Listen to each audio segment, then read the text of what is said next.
Suppose we have two processes P1 and P2 in the main memory now. Let the binary code of these processes correspond to these assembly instructions as given.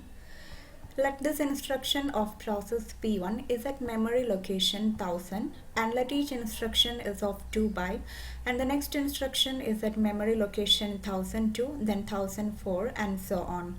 Let this instruction of the process P2 be at memory location 2000 then 2002 2004 and so on.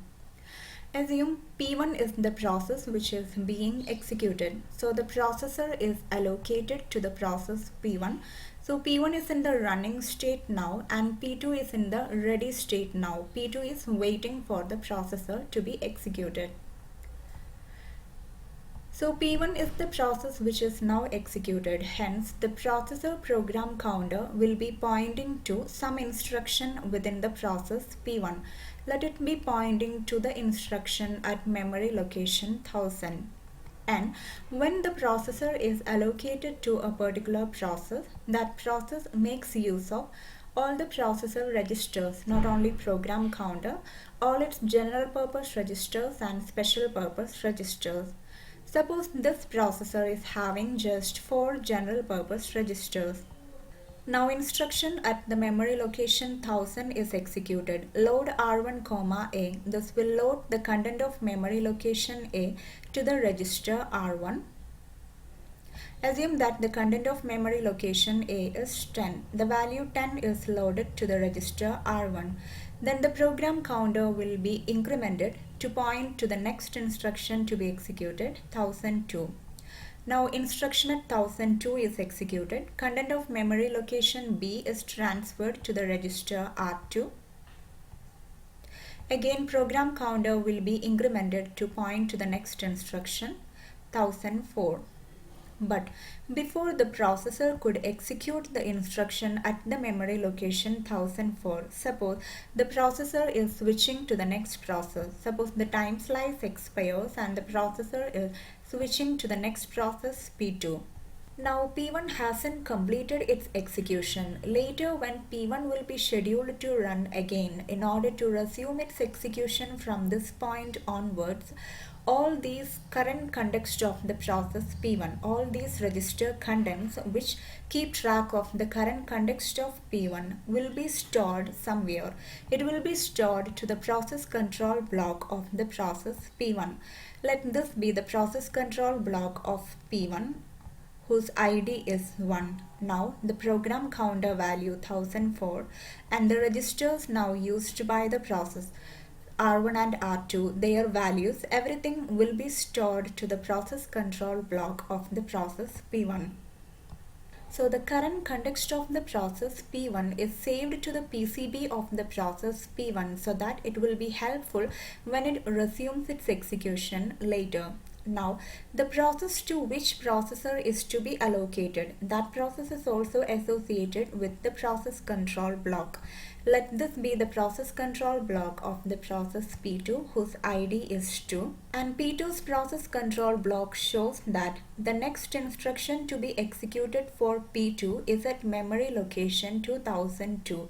It means instructions till 2002 are already executed and this process was already using the register R2 with value 15. It means this is the context of P2 from where we should resume the execution. For that, the context of P2, all these register contents will be loaded to the processor registers.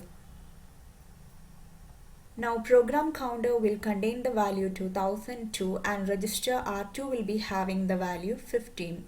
Now the program counter, the processor program counter is pointing to an address space within P2, so the processor will start execution from the memory location 2002 belonging to the process P2. So the next instruction executed is load R3, Y. This load the content of memory location Y to the register R3.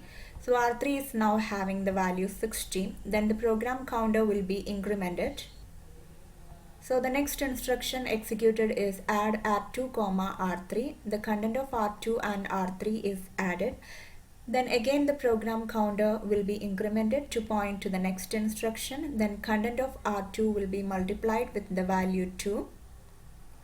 Again program counter is incremented to point to the next instruction, but before processor could execute this instruction, suppose again the time slice expires and the processor is switching to the next process P1.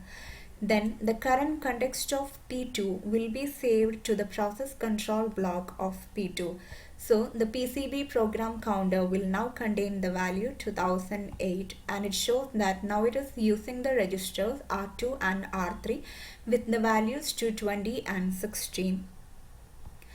Then the processor is switching to the process P1. Its PCB is having these values. These register contents will be loaded to the processor registers. The context of the process P1 will be loaded to the processor register. Now the processor program counter is pointing to a memory location belonging to P1 address space, and it resumes the execution from the memory location 1004. So P1 is now able to resume its execution from the instruction at 1004 onwards. R1 and R2 is having the values 10 and 20, so it can continue with the add operation. This is called context switching. In multi-programming and multitasking environment, we often need to switch the processor from one process to another. But before switching the processor, we should save the context of the running process so that later when this process is scheduled to run again, we can resume the execution from where it stopped its execution. The saving of the context of the running process to that process PCB and loading the context of the next process from its PCB to the processor registers is called context switching. So in context switching, actually processor is doing a lot of activities. So from the point where P1 stops execution to the point where P2 resumes its execution, there is a considerable waste of time. This is a waste of time because here CPU is not actually doing any useful task. CPU is not working for any process. It is not working for P1 and it is not working for P2. So from both process point of view, CPU is idle or it is a waste of time. So there is a latency in between and it is called context switch latency, and this is actually an overhead. In multitasking and multi-programming environment, context switching will be there and hence there will be context switch latency too. But multi-programming and multitasking are all required for the overall performance of the system. So we should try to keep this context switch time or context switch latency as minimum as possible for the overall performance of the system.